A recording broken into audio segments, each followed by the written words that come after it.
Hello, this is Ashee from Crafting with Ashee and welcome to this card making tutorial. This is the second tutorial in my series of background stamps, 5 different techniques of one background stamp, and this is the stamp we're going to use today. It's the same one we're going to use in every video. It's called Moody Leaves and we're going to use it for this wonderful technique, and I can show you here one card I've done. We're going to heat emboss on vellum and then we're going to colour in using the Stampin Blend alcohol markers. So I've got some vellum in my stamping tool and I'm going to put down some powder so that the embossing powder will only stick where I've stamped, and I've also got my stamp already set up there in my tool, and we're going to stamp using the sticky clear Versamark ink, and this is just a lovely embossing ink and it's just nice and clear. So just ink that up, and then it's a big area, so I'm going to use this little tool I've got here to help me press down, and then I'm going to stamp it more than once to make sure I've got a really good coverage and a nice crisp clean image. So as I said, this is a series of videos. There's going to be 5 videos, one every month. So there's one already I've done, so I will link to that in the description box below and at the end of this video.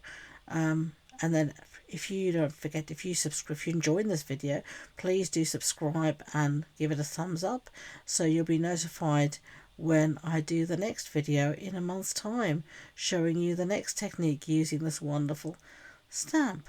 I think sometimes with background stamps we don't always use them to their full advantage. So here you can see me just putting down the white embossing powder, and I'm just working over a coffee filter and giving it a little tap to get rid of the excess. If there is anything here that's in the wrong place, you can just use a paintbrush to get rid of anything. But there we go, and I'm happy with that. So I'm going to set that aside. I'm going to try and put this powder back in my tub without getting it everywhere. I have a harder try. There's always a bit that finds its way somewhere else. And then we're going to heat emboss it. So I've let my heat tools heat up for a good 30 seconds, and then I'm taking it to the paper and I'm making sure I keep moving it so I don't stay in one area very long. That should help to stop the paper warping and to stop anything burning. Another good way to do that is to heat it from upside down, as you can see me do here. And there we've got our lovely embossed image. We've got that lovely leaf embossed. Now on my original I only coloured in inside a few of the leaves, and I used Peaceful Pine, and I only coloured in the inside of some of the leaves. For this one I'm going to do slightly different, and I'm going to use Lemon Lime Twist, and I'm going to colour everything.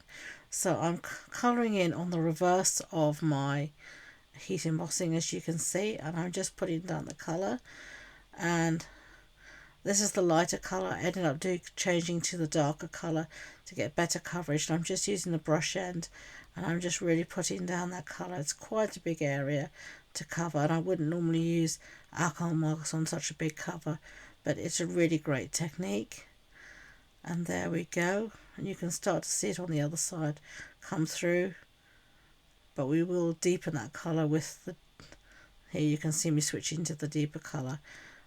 You can add it just in certain places, or you can add it everywhere.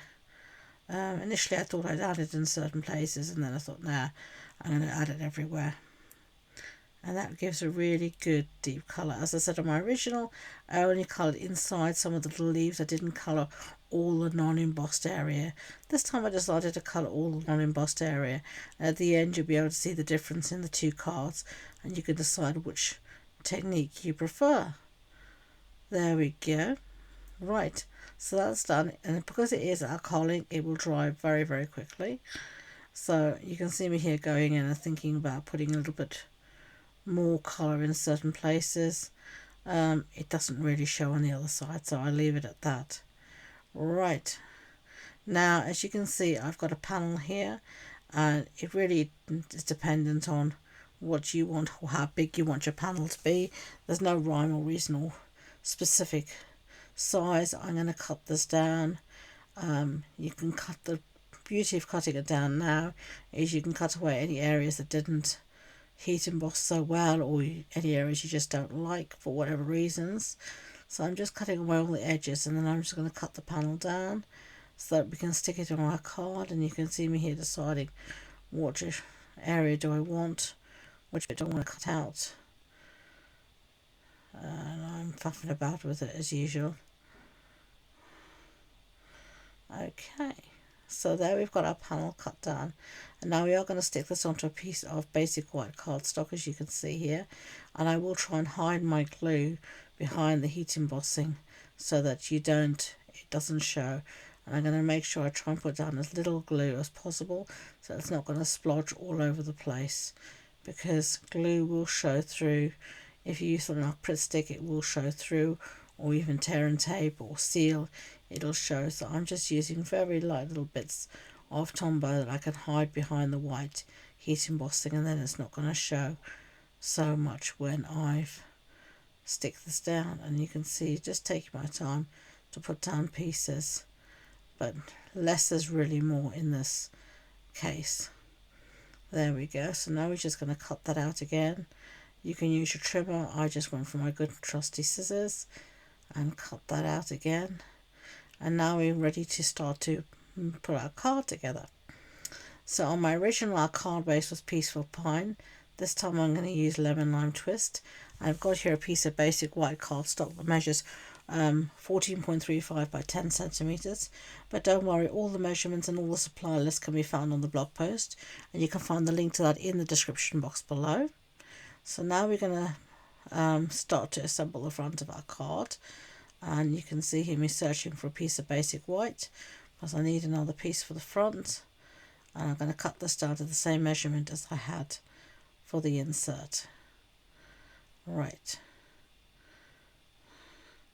so that's going to go down. That's going to be our first layer, and then we're going to matte and layer our focal image on top of that.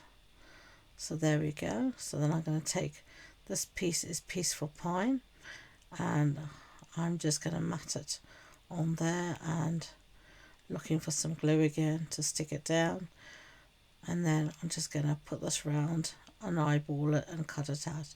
No measuring or any of that nonsense here. When it comes to matte, sometimes I find it is just easier for me anyway, to eyeball it and see where I'm going. And then I'm going to do it again on a piece of Lemon Lime Twist. So I'm putting down a bit of glue here, and I'm just trying to decide where I'm going to put this. And there we go. Get rid of those scraps and cut this out again.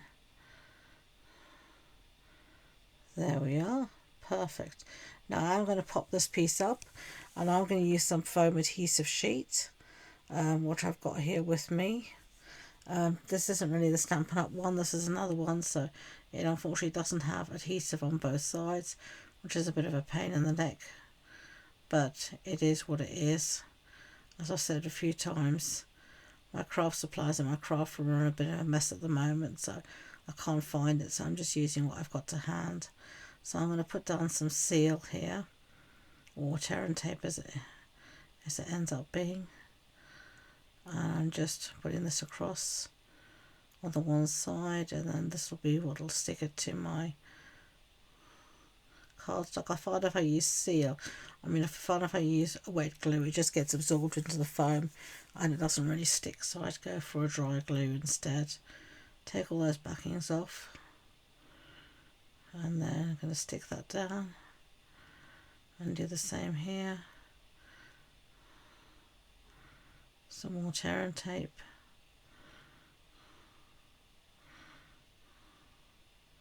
And even a bit more to be on the safe side. Alright, we're definitely ready to stick this lot down.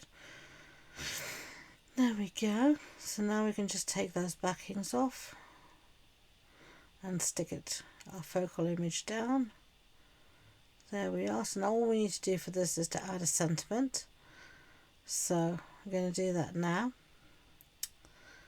And I need a scrap piece of basic white cardstock, as you can see here. And then we're going to use this lovely stamp set called Scallop Blooms. And we're going to be stamping again. I think we're going to do the same one as before. Yes, Thinking of You. And I'm just lining that up here. I'm going to get my block. If your block's a bit small, if you place it over the diagonal, you can usually get it on the block. So this time we're going to stamp in Peaceful Pine. So down, lift, lovely. Set all of that aside and then cut this out. And for some reason I think I'm going to go for the trimmer this time. Not quite sure why I decided this time to go for the trimmer, but there we are.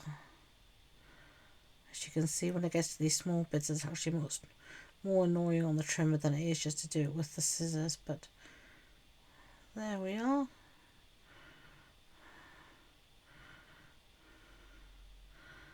And now I'm going to get back my scraps again that I put away, because I want to mat and layer some of these pieces if I can. And I'm just looking through this little pile of scraps I've got to see if I've got anything I can use. And we just decide to use the Peaceful Pine because I don't have a scrap big enough of the lemon lime twist, and at this point I wasn't going downstairs to search for one, so it is what it is. And then just cut that out. Perfect. And then a bit of glue, tear and tape. And the reason I put tear and tape is this is going to go down on top of the vellum, and I don't want any glue to splodge out over the vellum, so I'm going to use tear and tape again and stick this to the front of our card. And there is our card done. So that is the second technique in the series of background stamps. One background stamp, 5 different techniques. You can tell me which you've heat embossed and used alcohol markers. You can tell me which effect you prefer, the one on the left or the right. So thank you for watching today, and until next time, enjoy being creative. Bye.